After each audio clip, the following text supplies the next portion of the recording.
Donald Trump looking to make sweeping changes as to how the country casts their votes. He signed a new executive order yesterday. The order requires voters to provide proof of citizenship to register to vote, mandates that mail-in ballots be received by Election Day, and bans states from using barcodes or QR codes to count votes.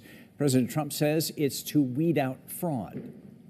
Perhaps some people think I shouldn't be complaining because we won in a landslide, but we got to straighten out our election. This country is so sick because of the election, the fake elections and the bad elections. Right now, there is no evidence of widespread fraud in the election system. The executive order is already facing the prospect of several legal challenges. Meanwhile, leaders here in Connecticut are reacting to the president's executive order on voting. Our News 8 political reporter Mike Cerulli is at the Capitol with the details.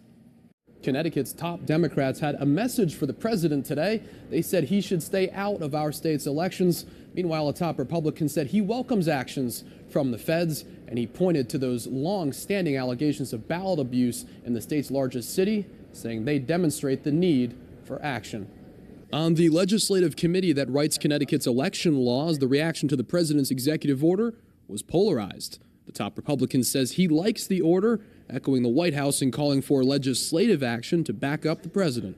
Absolutely. I support any effort to try and improve the quality of our elections and make sure that only lawful, legitimate people are actually participating in our election process. It's a very strong election integrity executive order, and the president would also like to see Congress do something about this very important issue. Opposite the White House and Senator Sampson is Representative Matt Blumenthal, a Democrat who leads the legislature's elections committee. He didn't mince words either. This would be the biggest disenfranchisement of voters since Jim Crow. Democrats like Blumenthal say a requirement to prove citizenship before casting a ballot would rip away the right to vote from otherwise eligible citizens who either don't have the required ID or those whose names are different from the one on their birth certificate.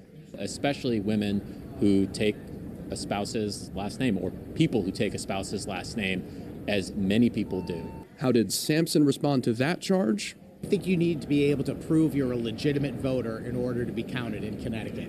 What that looks like, how it interacts with the president's executive order, I don't know the details, but I want to see us move towards having legitimate elections in Connecticut. In questioning the legitimacy of elections in Connecticut, Sampson points to the hundreds of charges of ballot crimes in Bridgeport. We have big problems in Connecticut. Everyone knows it. And frankly, the Democrats in the state legislature here have no interest in fixing the problem. So I don't blame the president for trying to create some pressure to make that happen. Blumenthal objected to that characterization, noting that the legislature passed a range of ballot reforms last year and arguing that the charges in Bridgeport illustrate the exact opposite of Sampson's point. That is a sign that the laws we've passed are working. And the state attorney general also strongly objected to the president's order. He points to the Constitution's Article 1, which gives states broad authorities on how to conduct their own elections. He strongly hinted at legal action. Reporting at the state capitol, Mike Cerulli, News 8.